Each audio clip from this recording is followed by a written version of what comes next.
Hello viewers, আশা করি সকলে ভালো আছেন। আজকের এই ভিডিওতে আমি দেখাবো স্ট্রিংয়ের মধ্যে একটি নির্দিষ্ট শব্দ আছে কিনা তা কিভাবে জানতে হয়।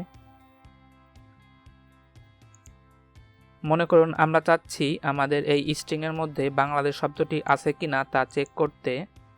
আমরা যখন ফাইল অপারেশন নিয়ে কাজ করব তখন আমাদের অনেক বড় কোনো ডেটা থেকে আমাদের একটি নির্দিষ্ট শব্দ খুঁজে বের করা লাগতে পারে বা এই শব্দটি আছে কিনা তা আমাদের জানা লাগতে পারে। আমরা সরাসরি সেটি আউটপুটে দেখার জন্য প্রিন্ট ফাংশনটির ব্যবহার করব এবং আমরা যে শব্দটি দেখতে চাচ্ছি তা লিখতে হবে। আমরা চাচ্ছি বাংলাদেশ, এরপরে স্পেস দিয়ে দিতে হবে ইন, এরপরে আমাদের ভ্যারিয়েবলটির নাম দিতে হবে।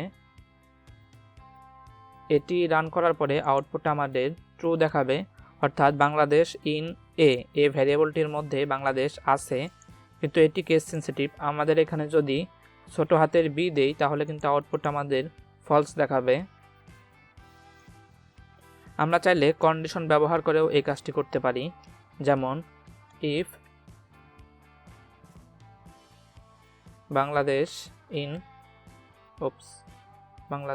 ইন এ, তাহলে আমাদের একটি কাজ করবে। আমরা এখানে নর্মালি প্রিন্ট করছি ওকে, আর যদি না থাকে তাহলে ফলস, অর্থাৎ আমরা এখানে প্রিন্ট করছি সরি। এটি রান করলে আমাদের আউটপুটে ওকে দেখাবে, অর্থাৎ আমাদের এই স্ট্রিংটির মধ্যে বাংলাদেশ খুঁজে পাওয়া গিয়েছে। আমরা এভাবে ডেটা খোঁজার ক্ষেত্রে আমরা সবসময় এটাকে লোয়ার কেস বা আপার কেসে কনভার্ট করে নিতে পারি, সেক্ষেত্রে আমাদের সুবিধা হবে।